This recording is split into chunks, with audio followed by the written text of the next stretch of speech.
Okay, I just got clean shaven. You know, you're really supposed to be under here, but I think people kind of know what I'm doing, right?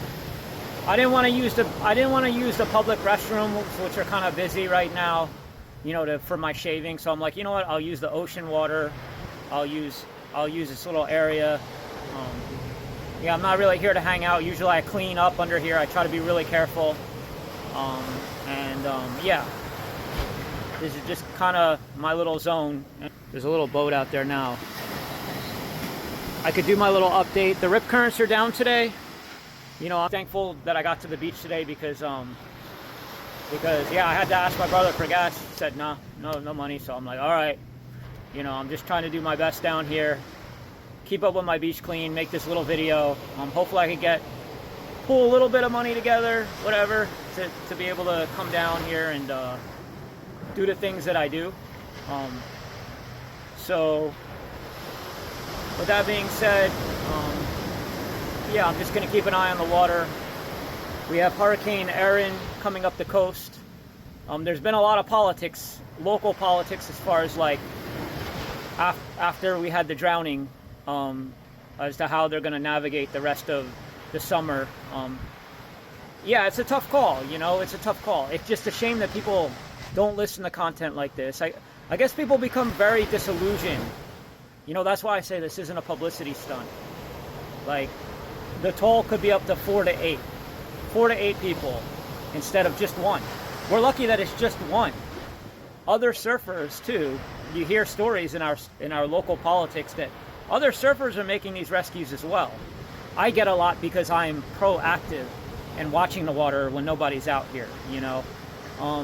But like I said, I'm not going to sit around the water to wait and see if one person goes in the water, and that's how this incident kind of happened. I was actually almost, this last incident is like was within maybe my spectrum of vision where I might have been able to help, and that's just, you know, that's something like I always feel looking back on an incident like that. But, you know, for me, living around the ocean, you want people to be educated. This gets people out in nature.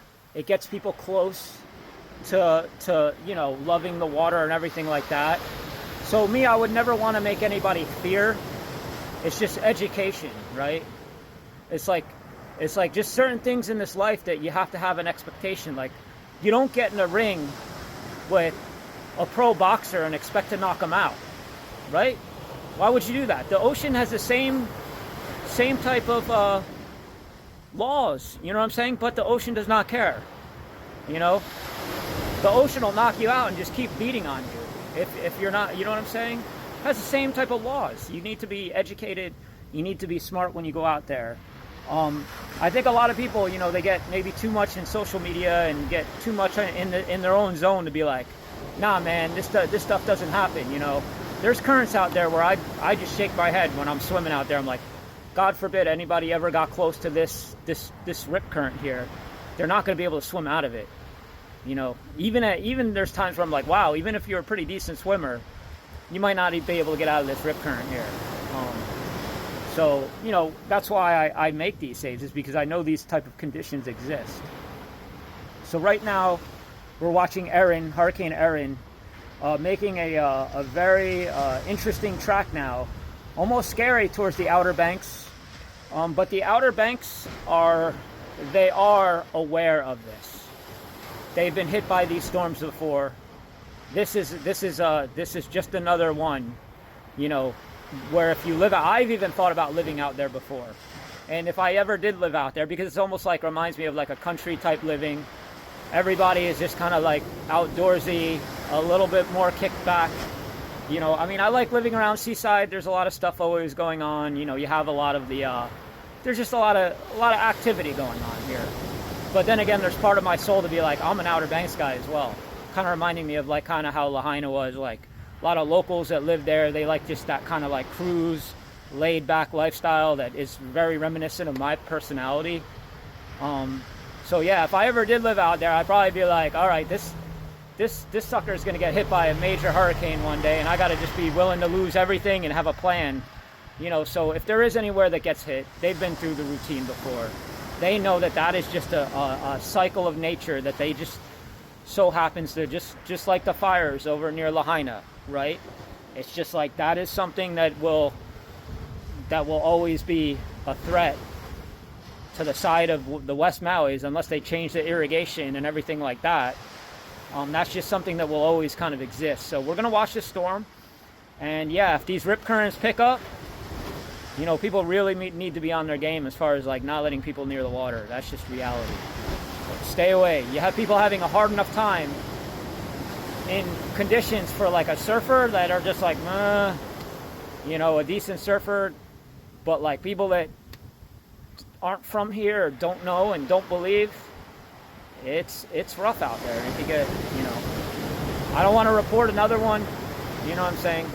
I don't want to report on another incident that went really wrong. For me, if I stay down here, even with all the knowledge that I pump out in the world, right, and be like, me, I'd like to never have to make another save again, but living down near the ocean, it's not a matter of if, it's a matter of when. This is where I dedicate my lifestyle. This is where I dedicate my dream. So it's like, for me, you know, I don't fear the ocean. I don't fear those kind of things, because this is my home. This is my place. This is my happy place.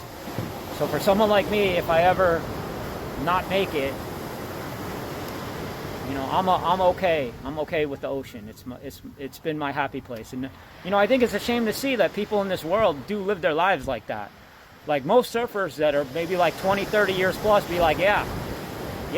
You know, even the one guy that I know at Manasquan that went unresponsive, they pulled him out, you know, he's on recoveries. I believe he's trying to get back into the water again, and that's just our soul. That's just our being. That's why I fight so hard to stay down here. So, with that being said, I'm going to continue cleaning the beach. Have a safe day. I just got some dolphins. I'll throw it in the back of this video while I was shaving before under here. So, all right, take care and have a good day. Thank you. And thanks everybody that supports me however they can. I appreciate that. You know, hopefully I can get some gas so I can stay down here. That's my main focus now. I'm pretty much out.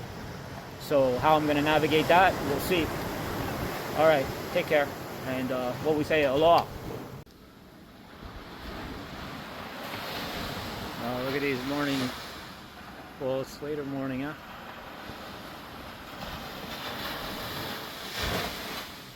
I'm still doing my shave under here, but yeah.